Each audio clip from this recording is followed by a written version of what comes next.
এখানে আমি তোমাদের West Bengal Council of Higher Secondary এডুকেশনের ক্লাস 12 এর থার্ড সেমিস্টারের ইংলিশ সাবজেক্টের মার্কস ডিস্ট্রিবিউশনটা নিয়ে বলে দিচ্ছি। দেখো, থার্ড সেমিস্টারে ইংলিশের ক্ষেত্রে যে মার্কস ডিভিশনটা হবে সেটা হচ্ছে টোটাল থাকবে 40 মার্কসের এমসিকিউজ থাকবে, রিটেন ফুল মার্কস 40 অবভিয়াসলি, কারণ এখানে কোনো ওরাল এক্সাম থাকছে না, এবং দুটো সেমিস্টার মিলিয়ে তোমাদের যে ইএসপি প্রজেক্ট ওয়ার্ক সেটা 20 থাকছে, এবং রিটেন এক্সাম 40 40 80 আর 20 টোটাল তোমাদের হয়ে যাচ্ছে 100 মার্কস দুটো সেমিস্টার মিলিয়ে। তো থার্ড সেমিস্টারে টোটাল মার্কস হচ্ছে এমসিকিউজ এর উপরে 40। দেখো, প্রোজ থেকে থাকছে 10 মার্কসের এমসিকিউজ, প্রত্যেকটা 1 মার্ক করে। পোম থেকেও তাই 10 মার্কস, প্রত্যেকটা 1 মার্ক করে। ড্রামা থেকে 5টা থাকছে, প্রত্যেকটা 1 করে। গ্রামার থেকে টেক্সচুয়াল গ্রামার থাকবে, এখানে থাকছে 5 মার্কস, প্রত্যেকটা 1 মার্ক করে। আর আনসিন বা রিডিং কম্প্রিহেনশন থেকে থাকছে 10 মার্কস, প্রত্যেকটা 1 করে। প্রোজ থেকে দেখো যে 10 মার্কস থাকছে, দ্য নাইট ট্রেনার দেউলি থেকে থাকছে 4টে কোয়েশ্চেন, 4টে এমসিকিউজ, প্রত্যেকটা 1 করে।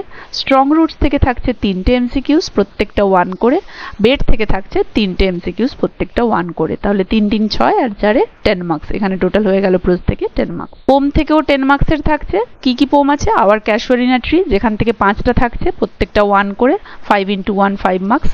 উইলিসেস থেকেও 5টা থাকছে, যেখানে প্রত্যেকটা 1 করে। 5 × 1 5 মার্কস। তাহলে 5 5 10। তো পোম থেকেও হয়ে গেল 10, তাহলে 10 10 20 হয়ে গেল। 40 20 এখানেই হয়ে গেল। নেক্সট থাকছে ড্রামা থেকে। ড্রামা থেকে থাকবে 5 মার্কসের। ড্রামা একটাই রয়েছে, অতএব সেই একটা থেকেই 5টা কোয়েশ্চেন আসবে, প্রত্যেকটা 1 করে, 5 মার্কস। তারপরে আসছে টেক্সচুয়াল গ্রামার, মানে যে টেক্সটগুলো রয়েছে সেগুলোর উপরে বেস করেই তোমাদের গ্রামার থাকবে। কি ধরনের গ্রামার থাকবে? ফান্ডামেন্টাল গ্রামার কনসেপ্ট থাকবে, যেমন part of speech, sentence structure, narration, error correction, joining, splitting, voice, synthesis, tense, clause এবং ফিগার অফ স্পিচের উপরেও কোয়েশ্চেন থাকতে পারে, এবং প্রত্যেকটাই প্রোজ এবং পোয়েট্রি থেকে আসবে, তোমাদের টেক্সচুয়াল গ্রামার আসবে। তো এখানে হয়ে গেল 5 মার্কস। এরপরে দেখো রিডিং কম্প্রিহেনশন, যেটা আনসিন। আনসিন থেকে থাকবে তোমাদের 10 মার্কস। 10 মার্কস, প্রত্যেকটা 1 করে থাকবে। 1 × 10 = 10।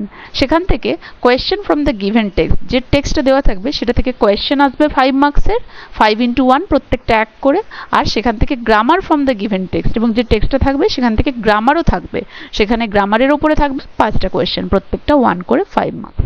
তাহলে আনসিনের যে প্যাসেজটা দেওয়া থাকবে সেখান থেকে কোয়েশ্চেন থাকবে 5টা 1 করে, এবং গ্রামার থাকবে 5টা 1 করে। তো 5 5 টোটাল 10। তাহলে দেখো, প্রোজ থেকে 10, পোম থেকে 10, 10 10 20, ড্রামা 5, টেক্সচুয়াল গ্রামার 5, 5 5 10 30, এবং আনসিন বা রিডিং কম্প্রিহেনশন থেকে টোটাল 10, 30 10 40। এই হলো তোমাদের থার্ড সেমিস্টারের টোটাল মার্কস ডিস্ট্রিবিউশন। আশা করি সবার ক্লিয়ার হয়েছে, কারো কোথাও আর কনফিউশন নেই। সবাই ভিডিওটা অবশ্যই সেভ করে রেখে দেবে।